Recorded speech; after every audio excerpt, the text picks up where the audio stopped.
اسمي محمد حسين علي. اسم الحركي بوس حسكة. أنا من الحسكة، من تأليف عائلة 6 أشخاص. دارس للصف الخامس. المدرسة يعني فيها مصاعب شوي، يعني أكتر العالم تعرفها. المناهج مو منهاج كامل، شيء اللي ندرسه مثلا معروف محدد. هيك نحن كمان ملينا، يعني قلنا نطلع نشتغل نساعد أهلنا. طلعت من المدرسة اشتغلت فرن. طلعت من الفرن، بقى صرت ألعب ملاكمة رياضة. مارست الرياضة جميع محافظات سوريا. آخر شيء في عندي أصدقاء كمان كانوا من المدرسة، شفتهم مثلا منضمين للحركة للحزب، حكوا لي شوي.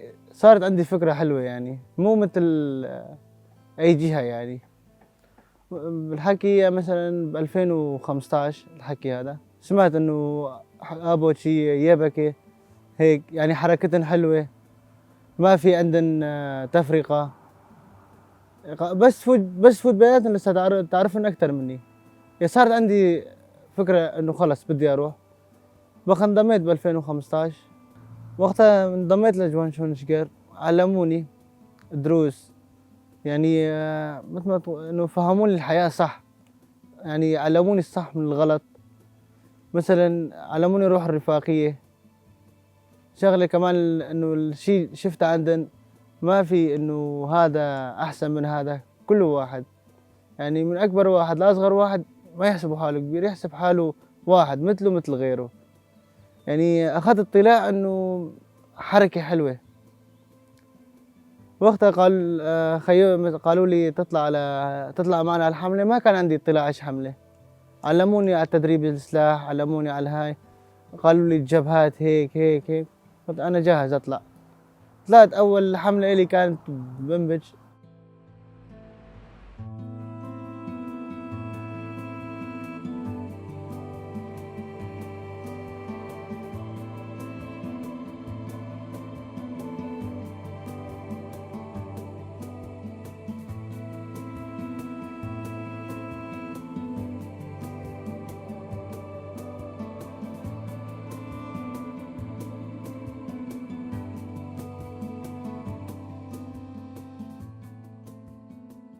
بقى عددنا كان متألف من 35 واحد، وقالوا مثلا جهزوا حالكم نطلع حملة وهاي ومنبج.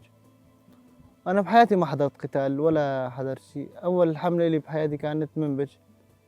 طلعنا لقيت فيها صعوبات مثل ما تقولين، يعني أول مرة كان فيها شوية مصاعب إني أول مرة أدخل قتال هيك. بقى علموني، أنا بداخل الحملة علموني مثلا شلون تحمي حالك، شلون مثلا اشتباك، شلون هاي. بس الشغلة الكويسة إنه في رفاق معاه يساعدوه يعلموه كشخص مبتدئ. وقتها فتنا ضلينا بحملة منبج، ضليت شي شهر و14 يوم حتى تحرير. يعني كنظري أول مرة مثلا أفوت، مثلا إنه أشوف رفاق يبجي معاي، يعني مثل ما أنا على الخط الأول رفاق يبجي على الخط الأول. صار عندي فكر واطلاع أكثر إنه رفقات يبجي مثلا هن واقفين على خط الموت. يعني نحن إيش كشباب إيش قدامنا. يعني شفنا مصاعب، اشتباكات. مثلا الصبح نمشي مثلا صادريات، ناخذ مناطق، تصير دنيا ليل يطلعون علينا. ضلت الحملة على هالمبدأ. مثلا نتقدم صادريات، يستجوبوا الرفقات منا. مثلا ذخيرة ما تضل عندنا، يضل عندنا شوي، نحسن حالنا حتى يجينا دعم، يجينا رفاق يجيبونا ذخيرة هيك. ضلينا على هالمبدأ لحتى وصلنا لحملة للتحرير. هذا هو المبدأ الأول حملة أنا مشيت فيه هيك كانت.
يعني في رفاق استشهدوا معي، في رفاق تصاوبوا معي، في يعني مثل من هالشغلات. هاي الحرب يعني حرب معروفة، يعني حرب كلها يا تستشهد يا تتصاوب يا ما تنتصر.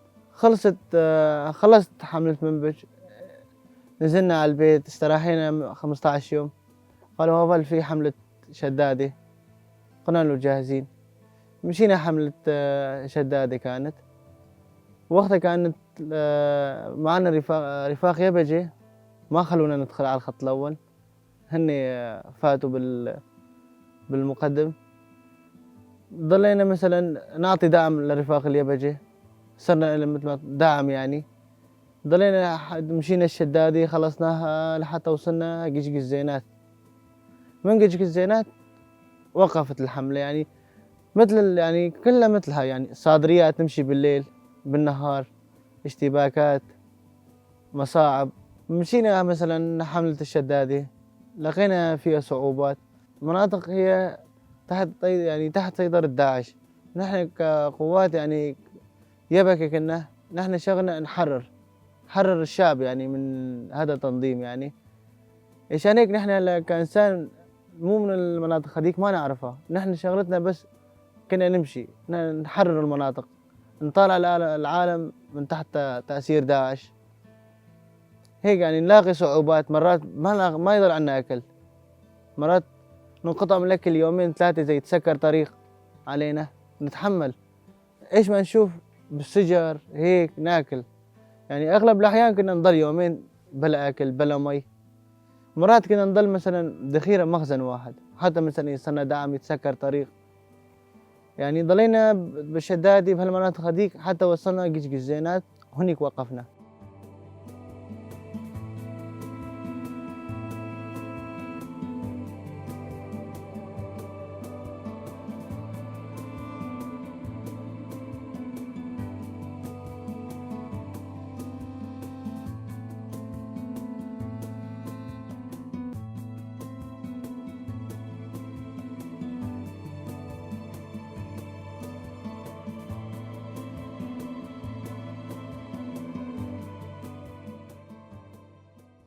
خلصنا حملة الشدادي، الرفاق رجعنا على الطابور، ارتاحينا مثل إجازة يعني.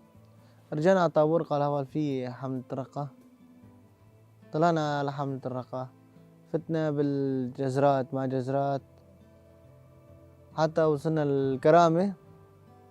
رجعنا فتنا على رقة السمرة، فتنا مناطق الصناعة، شارع سيف الدولة بالمدينة، هاي بقلب المدينة.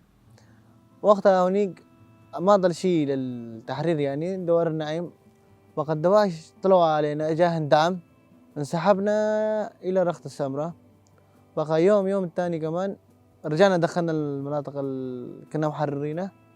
وصلنا لحتى التحرير. قبل التحرير صوابت طلقة قناص ويتفوت لوجستيك للرفاق، ذخيرة كتفوت للرفاق.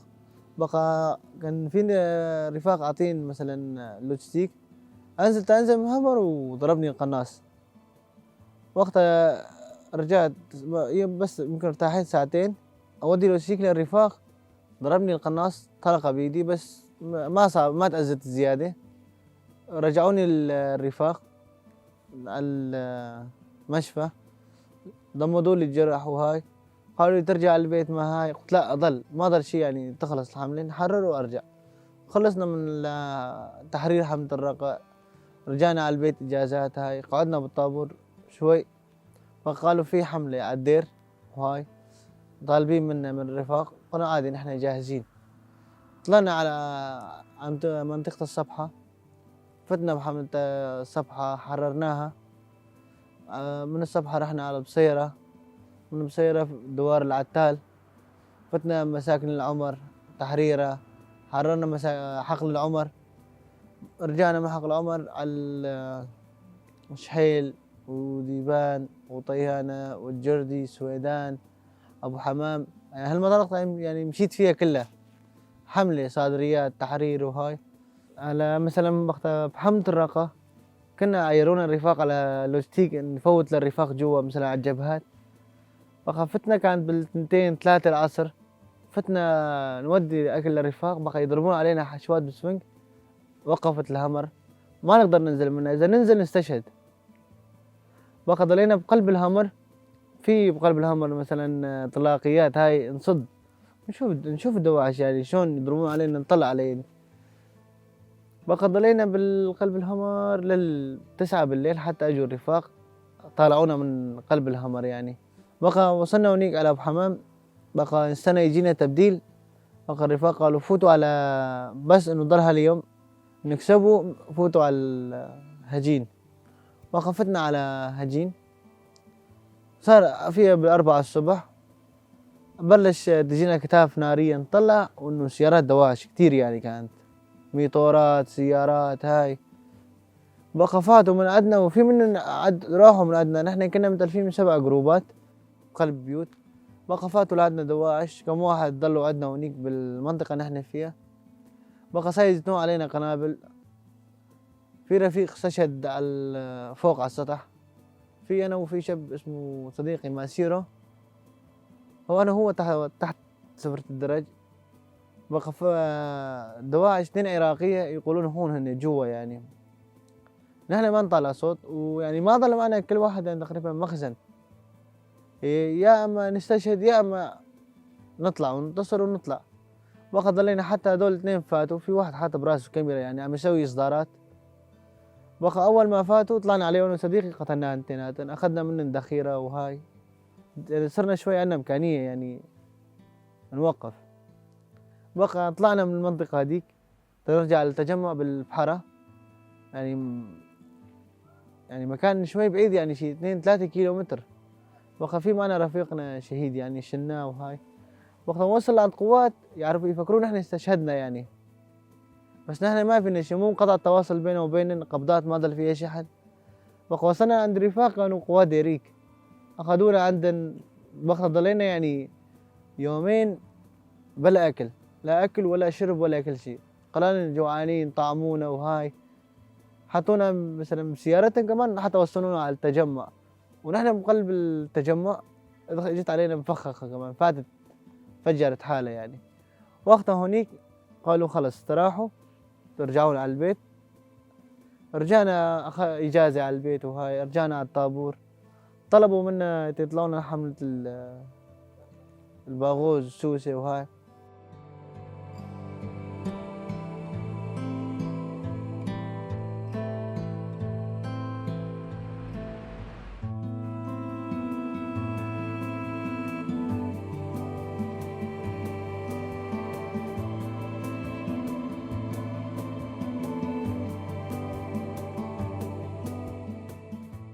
بقى كان في هونيك أنا رفاق يعرفونا نحن ايش تعبنا بالحملات يعني، يقول لا انتوا لا تطلعون. في أنا وفي صديقي استشهد اسمه رودي، شاب هو من الدير.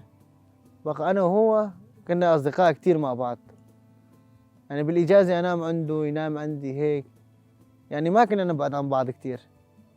بقى هو قال تعال نطلع نحن على حملة يعني مع بعض، إذا أصدقائنا رايحين ليش نحن نضل هون، إيش نسوي بالفوج أو الطابور أو هاي.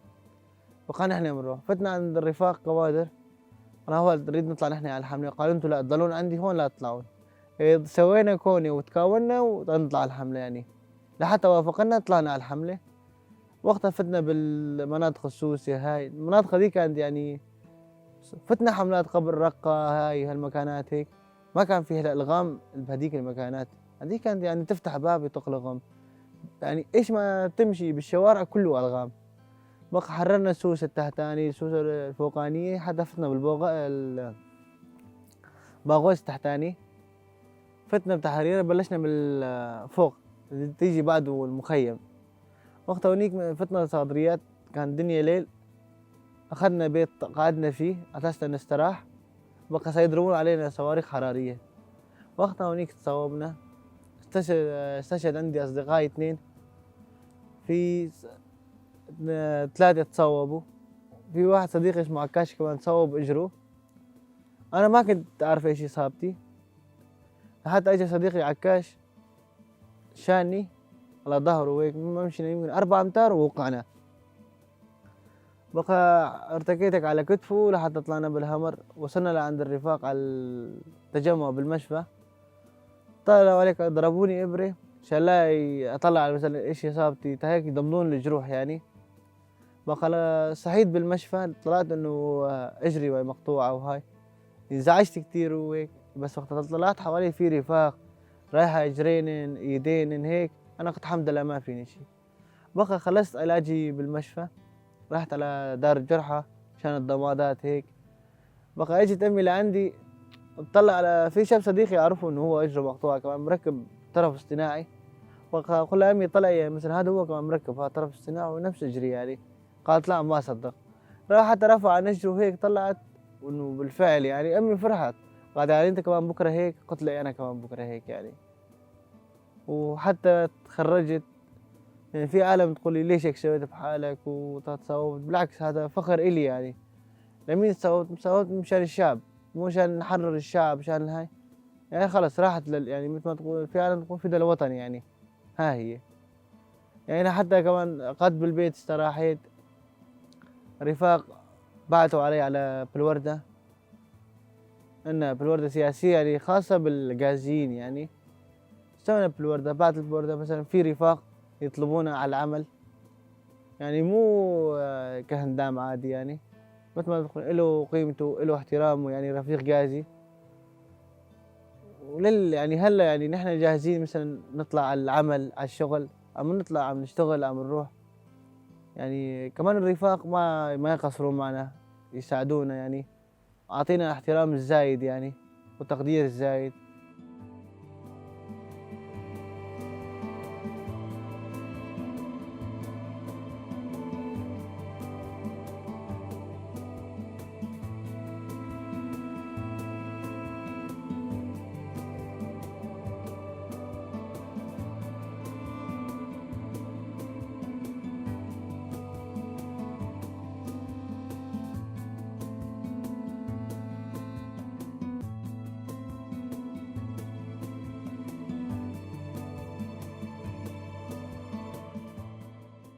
هلا اول ما ابتديت اخذت بالوردة انه على الاحترام وعلى على النظام وعلى هالشغلات هاي. بس وقت بعد ما تصوبت مثلا بالوردة اختلفت. بالوردة شلون صارت يعني؟ مثلا رحنا رفاق غازيين، هاي بالوردة لأنها خاصة يعني مثل ما تقول تعرف قدره وقيمته. مثلا كونه شهيد حي يعني. شي اللي فهمته يعني بعد ما صوبت لازم الشغل اللي أقدمه يكون أكثر من الأول، أكثر من أول ما ابتديت يعني. مثل أي عسكري يعني شغلي لازم يكون زايد أكثر. هلا كفكر يعني فكر القائد، ما في أي رئيس دولة أي هاي ما عنده هيك هالفكر هالتطور. توحد شعوب ما حدا كان يعرفها إلا ما دخل القائد. لحتى فلسفة القائد بدروس القائد، حتى يعني أخذنا اطلاعات منه بهالفكر تبعه يعني. في كتير عالم استفادت منه، في كتير عالم طورت حالها من الدروس اللي أخذتها. مثلا في كتاب القائد مثلا وصى فينا نحن مثلا الجرحى يعني الغازيين مثل ما تقول يعني شهداء أحياء. هاي ما صارت عند رئيس دولة تاني، ما صارت ما شفتها غير مثلا فلسفة القائد يعني. القائد مثل ما تقول فكره عظيم. أنا كرفيق غازي كهاي يعني مثلا أتمنى كل الرفاق يمشون على المنهاج اللي مشيت عليه أنا، أو الرفاق اللي استشهدوا، أو الرفاق المصابين مثلا. أتمنى الرفاق كلها على الجبهات على هاي خلص يحطون أملا بالحرية بالقتال بالهاي يعني. هالمنهاج يشوف أصدقائنا شلون مشيوا هن كمان يمشون. وأتمنى لنا النصر.